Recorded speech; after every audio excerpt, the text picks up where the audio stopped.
Hello friends, గత 3-4 రోజుల నుంచి ఒక ఇష్యూ అయితే నడుస్తుంది. హ్యూమన్ దేశంలో మన ఒక కేరళకు సంబంధించిన నర్స్ అక్కడ ఇరుక్కబోయింది. ఆమెకు ఉరిశిక్ష అమలు చేయబోతున్నారు. సో దీని పరిస్థితి ఏంది అనేది చాలా రోజుల నుంచి, ఒక 3-4 రోజుల నుంచి ఇష్యూ అయితే నడుస్తూ ఉంది. హాట్ టాపిక్గా మెయిన్ స్ట్రీమ్ అయితేంది, మెయిన్ స్ట్రీమ్ మీడియా అయితేంది, యూట్యూబ్ మీడియా కూడా చాలా మంది కూడా దాని మీద ఇష్యూ అయితే నడుస్తుంది. అసలు ఏం జరిగింది, ఈ అమ్మాయిది స్టోరీ చెప్పాలంటే, అంటే వెటకారం కాదు, అమ్మాయి స్టోరీ చెప్పాలంటే చాలా బాధ అనిపిస్తుంది. సేమ్ సినిమా స్టోరీ లా ఉంటుంది. ఆమె ఏం చేసింది, సరే మనం వాళ్ళ ఫ్యామిలీలో చాలా పూర్ ఫ్యామిలీ వాళ్ళది, సో పేదరికంలో ఉన్నారు. మనం ఏదైనా చేద్దామని నర్సు చదివి ఉద్యోగం చేసి ఇంట్లోనే మంచి చూసుకుందామనే ఆలోచనలో తను నర్స్ చేయడం జరిగింది. చేస్తూ అది మనకు ఏదో సమ్ ప్రాబ్లం వచ్చి ఇక్కడ నర్సింగ్ స్టాప్లో జాయిన్ అవుదాం అనుకుంది. అంటే హాస్పిటల్లోనే ఎల్లనో గవర్నమెంట్ సంబంధించిన దానిలో ట్రై చేసింది, రాకపోయి ఏం చేయాలో అర్థం కాక యోమన్ అనే దేశానికి వెళ్ళడం జరిగింది. ఆ యోమన్ అనే దేశంలో వెళ్ళిన తర్వాత ఆమె ఏం చేసింది, అక్కడ కూడా కొన్ని రోజులు పని చేయడం జరిగింది నర్సుగా. సో నర్సుగా పని చేసినా ఆమెకు అంత పెద్ద ఫస్ట్లో బాగానే అనిపించింది, ఆ శాలరీ కూడా సరిపోయి ఏం చేయాలో అర్థం కాక, సరే ఏం చేద్దాం, ఇలా ఎన్ని రోజులు చేసినా వానికి అవతలోనికి మనం సంపాదించి పెట్టడం తప్ప మనకి ఎలాంటి ఉపయోగం ఉండదు, మరి ఎలా బయటపడాలి, మన పేదరికం నుంచి ఎలా బయటపడాలి అనేసి తనకు ఆశ పుట్టింది. సరే ఇలా కాదు, మనము బిజినెస్ పెట్టి సంపాదిద్దామనే ఆలోచనతోని తను ఏం చేసింది, ఆ యోమన్ దేశంలోనే అక్కడ ఎట్లా అంటే మన ఇండియాలా కాదు, అక్కడ ఒక దేశం, చిన్న దేశమైనా సరే వాళ్ళ కట్టుబాట్లు చాలా బాగుంటాయి. సో వాళ్ళ దేశంలో ఎవరు సరే ఏ బిజినెస్ పెట్టాలి, ఎంత తోపులైనా సరే బిజినెస్ పెట్టాలి అంటే లోకల్ పర్సన్ పార్ట్నర్గా ఉండాలి. ఆ నియమ నిబంధనలు ఉన్నాయి, దానికి కండిషన్స్ ఉంది. ఆ కండిషన్ వల్ల ఏం చేసింది, ఆమె అక్కడ లోకల్గా ఉన్న ఒక పర్సన్ని పరిచయం చేసుకొని తను ఈమె ఇద్దరు కలిసి ఒక క్లినిక్ అయితే స్టార్ట్ అయింది. పెట్టారు. క్లినిక్ పెట్టిన తర్వాత క్లినిక్ కూడా బాగానే నడుస్తుంది, మంచిగానే ప్రాఫిట్ ఉంది, అంత బాగానే ఉన్న తర్వాత సడన్ ఏమైంది అంటే, ఎవరైతే పార్ట్నర్ ఉన్నాడో ఆ పార్ట్నర్ ఈమె పైన జులుం స్టార్ట్ చేసింది. అంటే ఇది నాదే, వచ్చిన డబ్బులు నేనే తీసుకోవాలి అంటే వీళ్ళు చెప్పడం, ఆ వర్షన్ ఏం జరిగిందో పక్కన పెడితే వీళ్ళు చెప్పారు. అంటే ఊకే సతాయిస్తుండ్రు అది ఇది, అంటే ఇష్యూ జరిగింది కాబట్టి వీళ్ళు అలా చెప్తున్నారు, ఎవరికి వాళ్ళు ఫేవర్గా చెప్తారు. కానీ మొత్తం నేను క్లియర్గా చెప్తాను, వినండి. అయితే ఊకే అది చేస్తుండు, నా డబ్బులన్నీ లాక్కుంటున్నాడు, అది ఇది అనేసి చిన్న గొడవలు అయితే రావడం జరిగింది. ఆ పర్సన్ని కూడా ఒకసారి ఇండియాకి వచ్చినప్పుడు కూడా పర్సన్ని తీసుకొని వచ్చింది, ఇక్కడ వాళ్ళందరూ పరిచయం చేయించింది. అక్కడ బాగానే ఉన్నారు, చాలా రోజులు ఈమెకు పెళ్లి కూడా అయింది, పిల్లలు కూడా ఉన్నారు. జాబ్ చేసే పెళ్ళి అయి పిల్లలు ఉన్నాక కూడా అక్కడ తట్టుకోలేక అక్కడ గవర్నమెంట్కి కొంతమంది మిలిటెంట్కి గొడవ అయితే నడుస్తుంది, యుద్ధం నడుస్తుంది వాళ్ళకి. ఆ కారణంలో ఆమె పరిస్థితి కూడా దారుణంగా తయారయ్యే కల్లా మళ్ళీ ఇండియాకి వాళ్ళ భర్త పిల్లలు కూడా ఇండియాకి రావడం జరిగింది, కేరళకి. సో కేరళకు వచ్చిన తర్వాత ఈమె ఇంకా సంపాదించాలన్న ఆలోచనతో ఆ దేశంలోనే ఉండిపోవడం జరిగింది. ఆమె పేరు నిమిషప్రియ అక్కడనే ఉండిపోవడం జరిగింది. ఆ నిమిషప్రియ అక్కడనే ఉండి క్లినిక్ స్టార్ట్ చేసిన తర్వాత బాగానే రన్ అయినా కూడా ఒకసారి ఏదో ఫెస్టివల్కో దేనికో కేరళకు రావడం జరిగింది. ఆ పార్ట్నర్ని కూడా ఎంబడ పెట్టుకొని వచ్చిన తర్వాత మరి ఏం జరిగిందో తెలియదు, వీళ్ళకి ఏమైనా ఇంటర్నల్ క్లాష్ జరిగిందో తెలియదు. పోయిన తర్వాత స్టార్ట్ అయింది, ఇంకా లేదు నీ డబ్బులన్నీ నాకే ఇవ్వాలి, నేను అది ఇది అనేసి అక్కడ గొడవ చేయడం జరిగిందంట ఆ పర్సన్. సో ఏం చేయాలో అర్థం కాక మళ్ళీ మీద స్కిప్ అవుద్దేమో అని ఆమె దగ్గర ఉన్న పాస్పోర్ట్ కూడా లాక్కున్నాడు ఆ విధవ. చనిపోయిండు, ఆ విధవ లాక్కోవడం జరిగింది పాస్పోర్ట్ కూడా.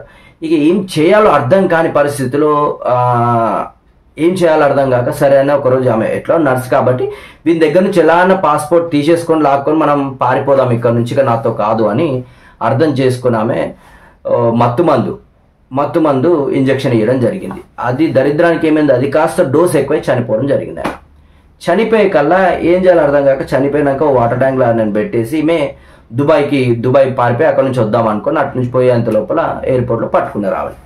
పట్టుకున్న తర్వాత శిక్ష అయితే వేశారు. శిక్ష ఇది ఆల్మోస్ట్ ఎట్లా ఉంటుందంటే, హ్యూమన్ దేశంలో కొన్ని కేసెస్ అయితే నిమిషాలలో, గంటలలో, రోజులలో, వారాలలో, మహా అయితే నెల, అంతకన్నా ఎక్కువ ఉండదు అనమాట. ఒక నెల, ఆల్మోస్ట్ నెలలో శిక్షలు ఖరారు అయిపోతే మన దేశంలో కాకుండా అక్కడ స్పీడ్గా అయిపోతాయి చట్టాలన్నీ కూడా. ఈమె అదృష్టమో మరి మన ఇండియా చేసుకున్న అదృష్టమో తెలియదు, కానీ ఈమెది 2021 నుంచి వాయిదా పడుతూ వస్తుంది. ఉరిశిక్ష అయితే పడ్డది, అమలు జరుగుతూ ఉంది. ఆ టైంలో కూడా 2021-22లో కూడా వాళ్ళు ఏంటంటే అక్కడ ఎట్లా ఉంటుందంటే, క్షమాభిక్ష ఎవరు రాష్ట్రపతి ప్రధాని కాదు, ఎవరికైతే బాధితులు ఉన్నారో వాళ్ళు క్షమాభిక్ష పెడితే గానీ వీళ్ళకి రిలీఫ్ దొరకదనమాట. సో అదే ఫార్మాట్లో వాళ్ళు మీరు ఒప్పించుకుంటారని మేము రిలీజ్ చేస్తామని చెప్పడం జరిగింది. వాళ్ళ ఫ్యామిలీ వాళ్ళని అడుగుతూ కూడా ఖరారించిన. అయితే రెడ్ అమౌంట్ ఏదైతే రెడ్ పేమెంట్ ఇస్తారో ఇస్తే మేము ఆలోచించిస్తాము అనే ఆలోచనలో వాళ్ళు అన్నారట. అనేకాల వీళ్ళు ఏం చేశారు, $8 బిలియన్ వీళ్ళు ఇవ్వడం జరిగింది. అంటే $8 రెడ్ డాలర్లు ఏదో ఇస్తామంటే వాళ్ళు ఖరారు ఓకే అనలేదు. ఓకే అనకల్లా అది ఇంకా పడుతుంది. యాక్చువల్లీ వాళ్ళ ఉరి ఉండే టైం కల్లా నిన్న ఇలా ఆసక్తికరమైన విషయం ఏంటంటే అసలు మన వాళ్ళు చాలా మంది ట్రై చేశారు. మన రాష్ట్రం నుంచి మన దేశం నుంచి కూడా చాలా మంది పెద్దలు ఏది ఫారెన్ మినిస్టర్ అయితే ఏంది, మన దగ్గర ఉన్న కీలక మినిస్టర్లు కూడా చాలా మంది ప్రయత్నిస్తున్నారు ఆమె కురి పడకుండా తీసుకొని రావాలని. మన గవర్నమెంట్ అయితే బీజేపీ గవర్నమెంట్ చాలా ట్రై చేస్తుంది. అయితే ఇదే సన్నివేశంలో విచిత్రంగా కేఏ పాల్ కూడా అక్కడికి వెళ్ళడం జరిగింది. ఒక అద్భుతాన్ని చేసి చూపిస్తాను, నేను రేపటికల్లా ఒక అద్భుతాన్ని చేసి చూపిస్తాను అని చెప్పి మత పెద్దలతో మాట్లాడి ఏం చేసినో తెలియదు. మొత్తానికి ఇటు అక్కడనో తెలియదు కానీ ఆమెకు ఉరి అయితే వాయిదా పడడం జరిగింది. చాలా సంతోషకరమైన విషయం. కేఏ పాల్కి ఇందులో యాక్సెప్ట్ చెప్పాలి. సో ఇదంతా పక్కన పెడితే ఇవాళ ఉరి ఉండే టైంలో నిన్న వాయిదా అయితే వేశారు. సో బాగుంది. అయితే ఈమె దుబాయ్లో అరెస్ట్ చేశారు. కొంత అమౌంట్ 2021-22లో ఇస్తామంటే వాళ్ళు కూడా ఒప్పుకోలేదు.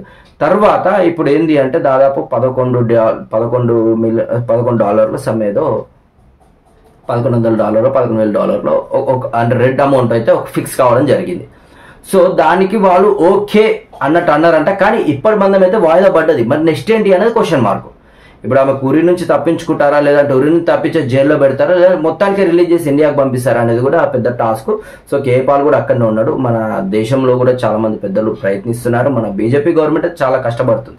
సో మొత్తానికి మీకు అర్థమైంది ఏంది, ఆమె అక్కడ వెళ్ళి వాళ్ళతో పార్ట్నర్గా ఉండి క్లినిక్ పెట్టింది. అందులో డబ్బులు బాగా వచ్చే కల్లా మేము డిమాండ్ చేసి ఆ డబ్బులు కూడా లాక్కుంటున్నాడు. ఆ లాక్కునే క్రమంలోనే పాస్పోర్ట్ లాక్కున్నాడు కాబట్టి ఆ పాస్పోర్ట్ తీసుకుందామని మత్తు ఇంజెక్షన్ ఇవ్వడం జరిగింది. ఆ మత్తు ఇంజెక్షన్ ఇచ్చిన తర్వాత డోస్ ఎక్కువ ఆయన అక్కడనే చనిపోవడం జరిగింది. సో అక్కడ ఎవరైనా సరే మర్డర్ చేస్తే నెక్స్ట్ ఉరేస్తారు. ఉరి కూడా స్పాట్లోనే పడుతుంది, అంటే ఎక్కువ టైం పడుతుంది. కాకపోతే వీళ్ళ వాదనలు, మన ఇండియా వాళ్ళు వాదించిన వాదనలు కూడా విని అక్కడ కొద్దిగా ఆలోచించారు. వాళ్ళు ఆలోచించి సరే ఓకే చూద్దాం అసలు ఎంత తొందరగా మనం శిక్ష చేస్తే ఇబ్బంది అయిద్దామో, తప్పు చేసినట్టు అయిద్దామో అని ఇన్ని రోజులు గడిపారు. ఇంకోటి ఏంది, మన ఇండియా చెప్తే వదిలని అనే పరిస్థితి ఉండదు, కంపల్సరీ వదులుతారు. కాకపోతే అక్కడ ఏంది, అక్కడ ప్రభుత్వానికి ఇంకో మింటన్కి గొడవ అయితే నడుస్తుంది, యుద్ధం నడుస్తుంది. ఆ మింటన్ కూడా కొన్ని ప్లేస్లలో ఆక్రమించారు. వాళ్ళకు మనకు సంబంధం లేదు, అంటే వాళ్ళని ఇంకా మనం అధికారికంగా ప్రకటించలేదు. సో అందుకని వాళ్ళు మనకు సపోర్ట్ చేయట్లేదు. సో ఏదైనా జరగవచ్చు. ఇంకా కొన్ని గంటల్లో కానీ కొన్ని క్షణాల్లో, కొన్ని రోజుల్లో నిమిషప్రియ బయటికి రావాలని కోరుకుందాం. ఆ నిమిషప్రియకి సరే ఏదో జరిగింది, తప్పు జరిగింది, కావాలని చేయలేదు కాబట్టి అనుకోకుండా జరిగిన తప్పును క్షమించాలి. సరే వాళ్ళు అడిగిన అమౌంట్ ఎలాగో ఇస్తారు కాబట్టి సో సేఫ్గా ఇండియాకి రావాలని, నిమిషప్రియ ఇండియాకి రావాలని కోరుకుందాం.